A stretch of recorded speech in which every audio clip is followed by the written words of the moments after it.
Hello, welcome once again to From Caracas. I'm Carla Prada, and today we'll be talking with the partners of the Communicational Liberation Army, Patricia Franco, who's with us today to share their 10-year experience. Welcome, Patricia, to From Caracas. Thank you very much.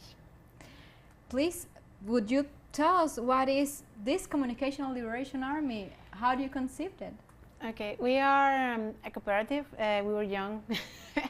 It's been 10 years now. Well, we're going to be 10 years in March next year. Well, we are a group of designers and visual communicators. So a long time ago, we decided to work outside the minister and outside the government institution because we were all part of I don't know, any institution. For instance, some of our partners were working with the Ministry of Participation, Social Participation and Protection. And well, we basically went independent, kind of, and we decided to create a cooperative because we believe in the horizontal way of working. None of us is the boss of anyone, and we make decisions together and we plan together everything. So, well, or we try to. So in this way, we try to create and work in different kinds of projects.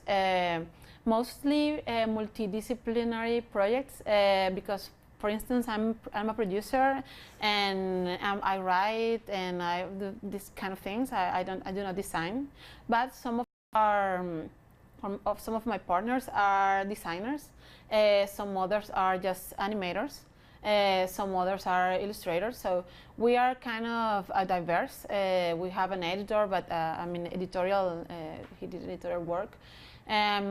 So that's what we do. We try to work with visual communications and every kind of project. And the bigger the project, we try to do it, and we try to dream really high. And that's why we did this last project. That's the reason I'm here to talk about. I wanted to ask you about that because me personally, I went to PDVSA La Estancia some days ago, and I saw this exhibit, and I was like, this is kind of surprised. It was different in that green area, and it's called Expulsion. Can you tell me a little bit, share with us some of these details of this exhibit? Well, we were exhibiting in La Estancia the result of I don't know, a year and a half of work. In this order that I'm telling you, that we were trying to create new projects and bigger projects and try to explore new techniques, new technologies and everything. And also because the projects in the cooperative try to be social projects and try to be political projects. We were trying to think about a new way of telling people about the things we were thinking about regarding to the work. You know, as a cooperative, we think a lot about how could the work we do benefit all of us, and how can every one of us get inside that job and grow personally and grow together. And we wanted to, I don't know, think about it a lot more, and of course, because of how the country has been going on in the last few years. We've been thinking about production a lot. Production, I mean, in the economical production, the last 5 years, I think. Actually, we were kind of synchronized. How do you do it? How do you come from being a kind of visual art cooperative, and now you want to produce other kind of things? Yeah. We think it's not separated. It kind of goes together because we think it's a specific way. We have our way of thinking, and we wanted to bring people to think about production with us and about a different way to produce things. It could be, I don't know, bread, as much as it could be a mural. That's our produce our work. So we created this.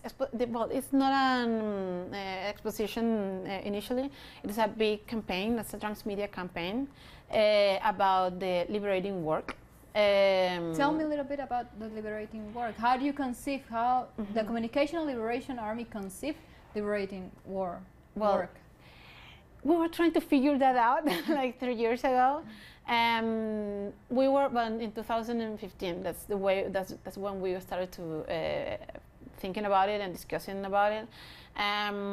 We got together because one of our partners wanted to work with anthropologies of work in here in Venezuela, and different technologies people used to have used to work, and also try to bring this to now to think about as tools that we can go and we can gather again and to make ourselves productive again as a country and as the people. No?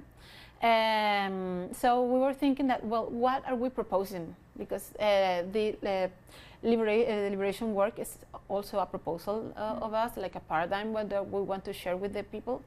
But we thought it was not just about us, and actually we weren't really sure about what liberation work was, and we thought we needed to figure it out with everyone else, with people who were actually working as well as we were. For instance, we visited some the cooperative of women who, I don't remember, these women in Gavidia that we visited. They have this cooperative way of working, and they have our ways, and we have our ways, and not many people know about it. So we wanted to confront people with the actual idea of work they have right now. Like when we were younger, my mother used to say, you should go and get a job in an institution, you should go and get a job in the private corporation, you should go and try to be this manager, and try to have this work like 6 days a week, 8 a.m. to 5 p.m., and you will have to your social security number and all these benefits that as workers we have. Well, we have a lot here in Venezuela, but well, this kind of square that we think about work as we grow up, it's not the only way of working.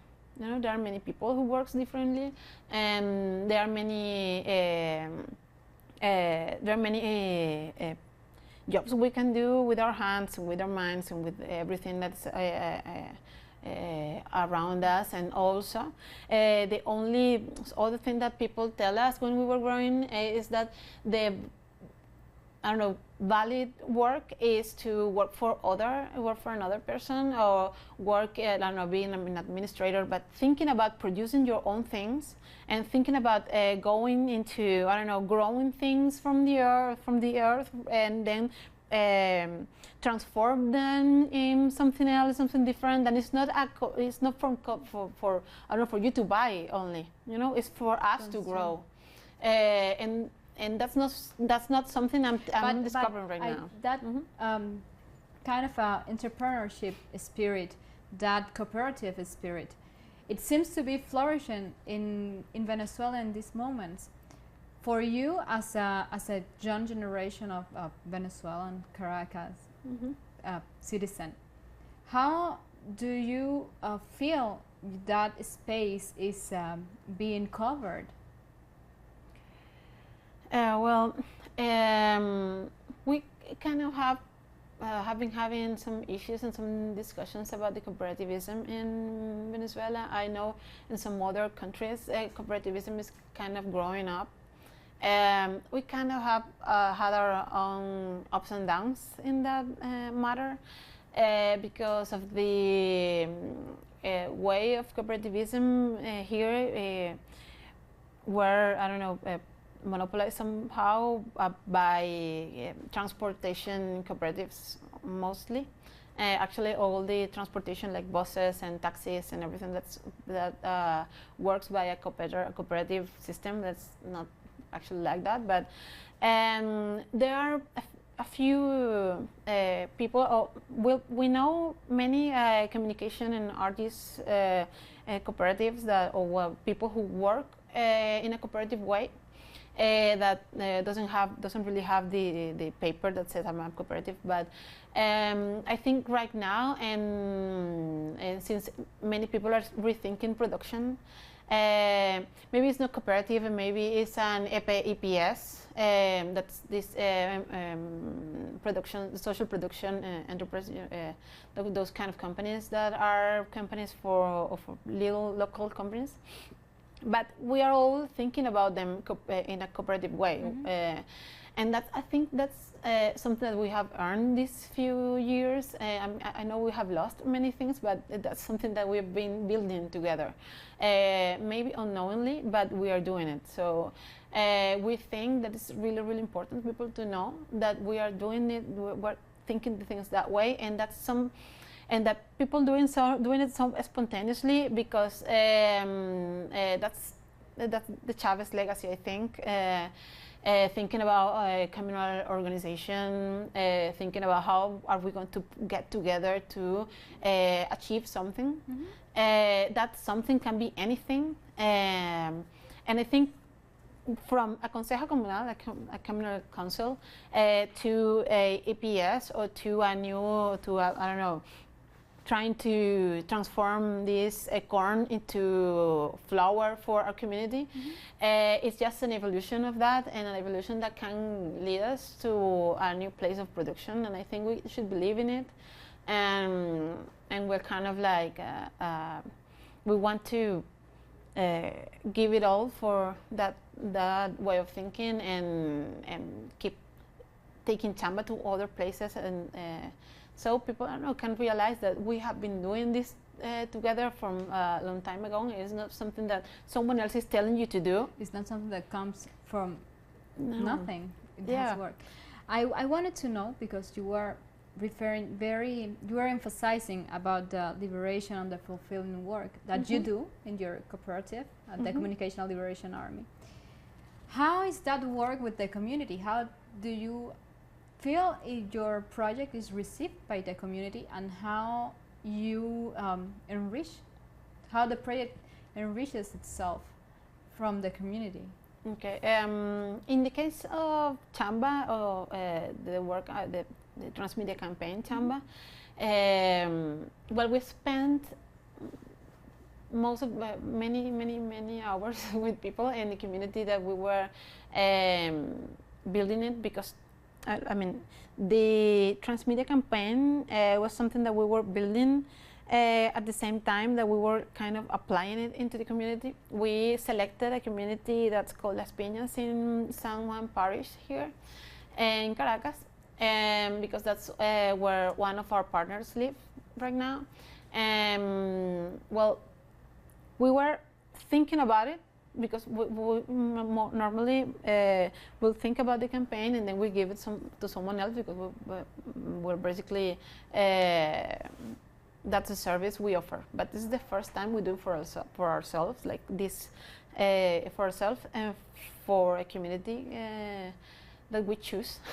So we wanted to make this project something that we could take to different places. That's the first thing we thought about. So we chose this community, and we started making all these products, and we were executing the first phase of the project. That it has 3 acts. The first act, it was all about murals. It was all about graffiti, and mostly I don't know, getting to know the community and letting the community meet the characters of the campaign. It was really interesting, because we had the chance to hear about what people thought about the murals. At first, it was really weird, because they were, what the hell is this? What's that doing in my house? But well, we asked for permissions from the communal council. We didn't have any troubles with that, because they were kind of like our allies in this production. But to know people and to have the chance to test what we did, because some of the people we brought into some other place, and we did this focus group to get to know what people were thinking about the little things that we were about to give them in a few months from there. And some people got really they I don't know, they connected with these characters we painted in those walls. Actually, when in November, because that we did in March, that we put those murals there. We I don't know, we spent a lot of time, like 1 month or 2 months, painting all these murals and asking some questions to the community. That questions like where my dreams went and how many dreams fit in this box. That was one of the questions. Another question was why always with these eyes. Just trying to get people to think about why do I always think things like this, like with this model. There was this the visual was Chamba, the word, the Chamba. Each word was a character, so this character was doing something like I don't know, one was watching from some sort of telescope and goes inside a hole in the ground, and then the telescope goes up. So he's kind of looking at himself and trying to get people to see, well, what are we looking at outside? Do you think it's possible to bring that kind of experiences to Latin America? And where is going the Communicational Liberation Army in the close future, just to be close in the program? Actually, we were talking about this I don't know, like 2 days ago, because we were thinking that we could do, well, because the Chamba project is a project that's we think we could take to many places here in Venezuela.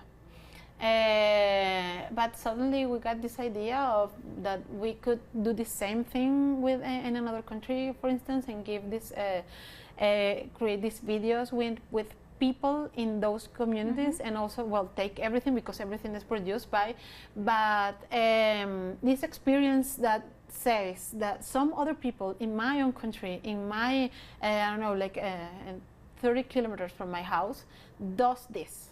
You know, and this is something that we can do everywhere, because Latin America is really rich in production. We don't know that. We have to see it in Netflix documentaries. That's really, really heartbreaking for me. When we could do it ourselves, we can go there and talk to people, and people could call us, of course, and we could, I don't know, I think we could fix something out. But is that the future? Is that your future, your current work now? No, well, right now we're trying to think about a new project. We have to create this a book that's called Cooperative by Design. That is one way that, you know, Chamba.com. That's the website of the Chamba project. That's like a solidarity. No, I don't remember the map. Bueno, mapa de economía solidaria. Economics. Solidarity economic map. And well, we wanted to take that into another level. We still running that website, and if people of cooperatives around the world want to get into Chamba.com and be there, their experiences can be reflected there and be part of the map. We wanted to go and create this book that's Cooperative by Design with other cooperatives that also do the same kind of work we do. So the idea is, well, social communication, social campaigns, social in this book, that people can know that cooperatives are doing this whole new.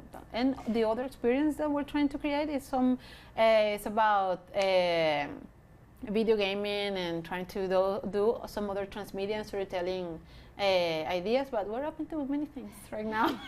Well, Patricia, we run out of time. But thank you very much for sharing with us your experience with the Communicational Liberation Army.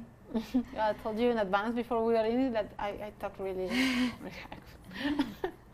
This has been From Caracas, this time talking with Patricia Franco, who's been sharing us their experiences at the Communicational Liberation Army. Thank you, Patricia. Thank you.